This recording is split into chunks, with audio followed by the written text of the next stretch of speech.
নমস্কার বন্ধুরা, রিঙ্কু কিচেনে আপনাদেরকে স্বাগত জানাই। চলে এসেছি আজ আমি নতুন একটা রেসিপি নিয়ে। আজকের রেসিপি হচ্ছে সুজির ভাজা মিষ্টি।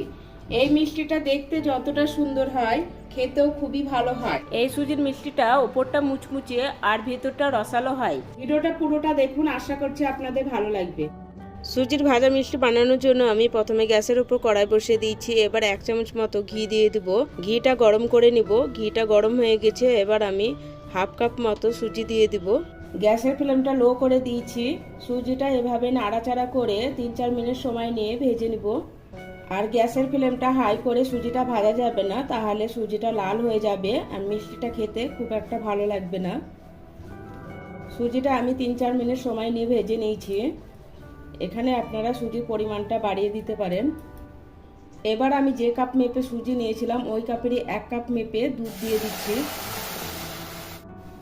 দুধের সাথে সুজিটা ভালোভাবে নাড়াচাড়া করে মিশিয়ে নিব। গ্যাসের ফ্লেমটা লোতে রেখে আমি সুজিটা 4-5 মিনিট রান্না করে নিব। আপনারা দুধের পরিবর্তে জল দিয়েও মিষ্টিটা বানিয়ে নিতে পারেন, তবে দুধটা দিলে মিষ্টির স্বাদটা বেড়ে যাবে। সুজিটা দুধের সাথে এভাবে অনবরত নাড়াচাড়া করে 4-5 মিনিট সময় নিয়ে সুজিটা রান্না করে নিতে হবে। যতক্ষণ সুজিটা শুকনো শুকনো না হচ্ছে ততক্ষণ এভাবে নাড়াচাড়া করে সুজিটা রান্না করে নিব। সুজিটা খুব ভালোভাবে রান্না করে নিতে হবে, তাহলে মিষ্টিটা খেতে ভালো লাগবে। সুজিটা দেখুন শুকনো শুকনো হয়ে একটা ডোয়ে পরিণত হয়ে গেছে। এবার আমি গ্যাসটা বন্ধ করে দিচ্ছি। এবার আমি ঢাকা দিয়ে 5 মিনিটের জন্য রেখে দিব। এবার আমি সুজিটা একটা পাত্রে নামিয়ে হালকা ঠান্ডা করে নেব। সুজিটা হালকা ঠান্ডা হয়েছে, খুব বেশি ঠান্ডা করা যাবে না, হালকা হালকা গরম থাকা অবস্থায় সুজিটা মেখে নিতে হবে। এবার আমি এর মধ্যে দিয়ে দিচ্ছি 1 চামচ মতো ঘি। ঘি দিয়ে আমি সুজিটা ভালোভাবে মেখে নিব। ঘি দিয়ে মাখার কারণে মিষ্টিটা খেতেও ভালো লাগে, আর সুজিটা যে মাখার সময় হাতে চিপচিপা হয়ে লেগে যায় সেটা লাগবে না। সুজি ডোটা আমি খুব ভালোভাবে মেখে নিয়েছি। এবার আমি সুজিটাকে হাত দিয়ে চেপে চেপে এভাবে বড় একটা রুটির মতো বানিয়ে নেব। এবার একটু এভাবে সমান করে নেব। চারিদিকটা আমি খুব ভালোভাবে সমান করে নিয়েছি। এবার আমি একটা চাকুর সাহায্যে সাইডটা কেটে বাদ দিয়ে দেব।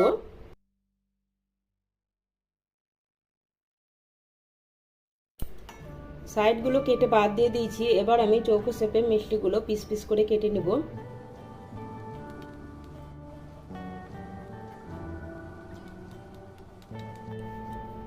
একই রকম ভাবে আমি মিষ্টিগুলো চৌকোন শেপে রেডি করে নিয়েছি। মিষ্টিগুলো দেখুন খুব একটা পাতলাও হবে না, আবার খুব একটা মোটাও হবে না। মিষ্টিগুলো ভাজার জন্য আমি ফ্রাই প্যানে সাদা তেল গরম করতে দিয়ে দিয়েছি। তেলটা আমি খুব ভালোভাবে গরম করে নিয়েছি। গ্যাসের ফ্লেমটা মিডিয়ামে করে দিয়েছি। এবার আমি এক একে মিষ্টিগুলো দিয়ে দেবো। সাথে মিষ্টিগুলো উল্টে পাল্টে লাল লাল করে ভেজে নিব। মিষ্টিটা ভাজতে খুব একটা বেশি সময় লাগবে না, যেহেতু সুজিটা খুব ভালোভাবে রান্না করা আছে। 4-5 মিনিট সময়ে মিষ্টিটা খুব ভালোভাবে ভাজা হয়ে যাবে। দেখুন মিষ্টিগুলো উল্টে পাল্টে লাল লাল করে ভেজে নিয়েছি, আর খুব সুন্দর একটা কালার চলে এসেছে। সুজিটা যদি খুব ভালোভাবে রান্না হয় তাহলে চিনির শিরাটা মিষ্টির ভিতরে খুব ভালোভাবে ঢুকবে। মিষ্টিগুলো উল্টে পাল্টে লাল লাল করে ভেজে নিয়েছি। এবার আমি তুলে নিচ্ছি। মিষ্টিগুলো তুলে একটা প্লেটে রেখে দেব। একইভাবে বাকি মিষ্টিগুলো ভেজে নিব। এই মিষ্টিটা উপরটা মুচমুচে আর ভেতরটা রসালো হয়, খেতেও দারুণ লাগে। একইভাবে এই মিষ্টিগুলো আমি লাল লাল করে ভেজে নিয়েছি। এবার আমি তুলে নেব। চিনি সেরা বানানোর জন্য গ্যাসের ওপর কড়াই বসিয়ে দিয়েছি। এবার আমি এর মধ্যে দিয়ে দিচ্ছি 1 কাপ মতো চিনি। যতটা আমি চিনি দিয়েছি ঠিক ততটাই আমি জল দিয়ে দিব। আর দিয়ে দিচ্ছি 2টো এলাচ। এবার আমি চিনিটা জলের সাথে ভালোভাবে নাড়াচাড়া করে চিনিটা মেল্ট করে নেব। চিনিগুলো ভালোভাবে জলের সাথে মেল্ট হয়ে গেছে। এবার আমি 1.5 থেকে 2 মিনিট শিরাটাকে ফুটিয়ে নিব। যেহেতু জলের পরিমাণ কম দিয়েছি তার জন্য শিরাটা বেশিক্ষণ রান্না করতে হবে না। গ্যাসের ফ্লেমটা আমি লো করে দিয়েছি। আর শিরাটা যখন হাতে এভাবে নেবেন চিপচিপা হবে তখন বুঝবেন শিরাটা রেডি হয়ে গেছে। এবার আমি চিনির শিরার মধ্যে ভেজে রাখা মিষ্টিগুলো দিয়ে দেব।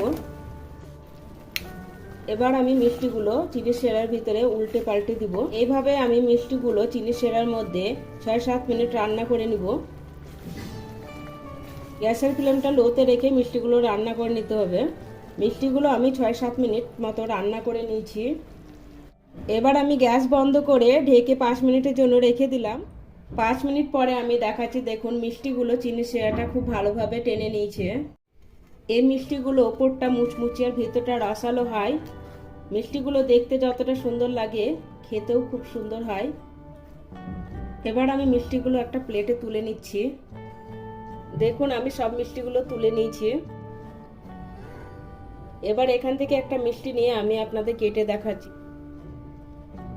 দেখুন মিষ্টিটা ওপরটা মুচমুচে আছে আর ভিতরটা দেখুন রসালো হয়ে গেছে।